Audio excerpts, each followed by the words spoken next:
Sir ఒక వ్యక్తి నార్మల్గా కాకుండా అబ్నార్మల్గా ఉండటం అంటే ఒక వ్యక్తి మానసిక సమస్యలతో బాధపడుతున్నాడని ఎలాంటి సిమ్టమ్స్ ద్వారా తెలుసుకోవచ్చు? అంటే కుటుంబ సభ్యులు కూడా గమనిస్తూ ఉంటారు. అంటే ఎలాంటి సిమ్టమ్స్ అయితే మనం అతను మానసిక సమస్యలతో బాధపడుతున్నాడని అర్థం చేసుకోవచ్చు? ఒక సైకాట్రిస్ట్గా ఏదైనా ఒక ప్రవర్తన కానీ, ఒక ఎమోషన్ కానీ, ఒక ఆలోచన కానీ, ఈ మూడిట్లో రికరెంట్గా పర్సిస్టెంట్గా అంటే చాలా కాలం పాటు ఒక 2 వారాల తరబడి, లేదంటే కనీసం ఒక వారం వ్యవధి పాటు కంటిన్యూస్గా, లేకుంటే కొన్ని నెలల తరబడి తను ఇబ్బంది పడుతున్నాడు. తను ఇబ్బంది పడుతూ పక్క వాళ్ళు కూడా ఇబ్బందిని గమనించగలుగుతున్నారు. తను చేసే పనిలో కూడా ఈ ఆలోచన వల్ల, ఎమోషన్స్ వల్ల, తన ప్రవర్తన వల్ల తన పని కూడా మిస్ అయిపోతున్నాడు. కొన్ని మేజర్ రెస్పాన్సిబుల్ రోల్స్ అయితే ఉంటాయో అవి కూడా మిస్ అయిపోతున్నారు. తనకు తానుగా గుర్తించినా, లేకుంటే తనతో పాటు ఉన్న ఫ్యామిలీ మెంబర్స్ గుర్తించినా కూడా అది ఒక మానసిక సమస్యగా మనం చూడవచ్చు.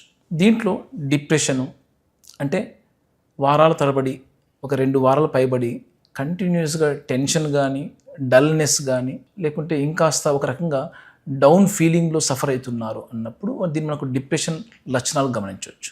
వీటికి తోడు ఈ కొన్ని వారాల తరబడి తను ఈజీగా రొటీన్గా చేసే పనులు కూడా, లైక్ వాష్రూమ్ పోవడము, ఫేస్ వాష్ చేసుకోవడము, డ్యూటీకి రెడీ అయిపోవడం, ఇవి పనులు కూడా తనకు టైర్డ్నెస్ ఇస్తున్నాయి.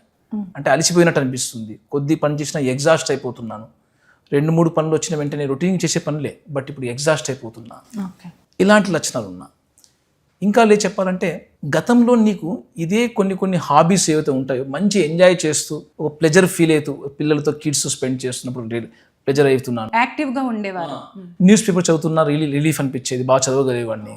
ఇలాంటి ప్లెజర్ ఇచ్చే హాబీస్ కూడా ఈ గత కొన్ని వారాలుగా ప్లెజర్ రాకపోతే ఈ డిస్ఇంట్రెస్ట్ వచ్చేస్తుంది. అంటే ఇంట్రెస్ట్ రావట్లేదు.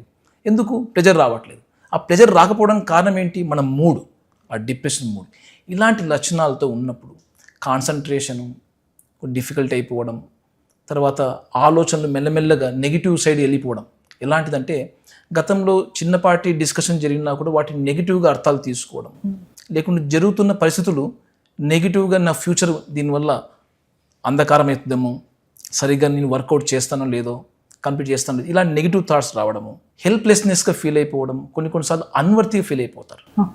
అంటే నా బతుకు, నా జీవితం, నా రిలేషన్షిప్ మీనింగ్లెస్, ఇది అర్థం లేనిది, అన్వర్తిగా ఫీల్ అయిపోవడము, లైఫ్ మీద విరక్తిగా ఉండడం. ఇవి కాస్త మెల్లమెల్లగా హోప్లెస్నెస్గా అయిపోతాయి. అంటే జీవితం పైన భరోసాను తగ్గించేస్తాయి. ఇలాంటి లక్షణాలు మనం డిప్రెషన్గా చూడవచ్చు. ఇవి ఏమైనా షేర్ చేసుకుంటున్నారా? వీటితో పాటు మానసిక సమస్యలు మనం ఎలా గుర్తించాలంటే ఎమోషన్స్ ఒక్కటే కాకుండా ఇంకేమన్నా తనలో తిండి తినే విషయంలో కానీ, నిద్రపోయే విషయంలో కానీ, బాడీ వెయిట్ని, ఎనర్జీని మెయింటైన్ చేసుకునే విషయంలో కానీ డ్రాస్టిక్గా చేంజెస్ కనిపిస్తున్నాయి, ప్రోగ్రెసివ్గా కనిపిస్తున్నాయి, ఎక్కువ కాలం కనిపిస్తున్నాయి అన్నప్పుడు దీన్ని మానసిక సమస్యలుగా చూడాల్సి వస్తుంది.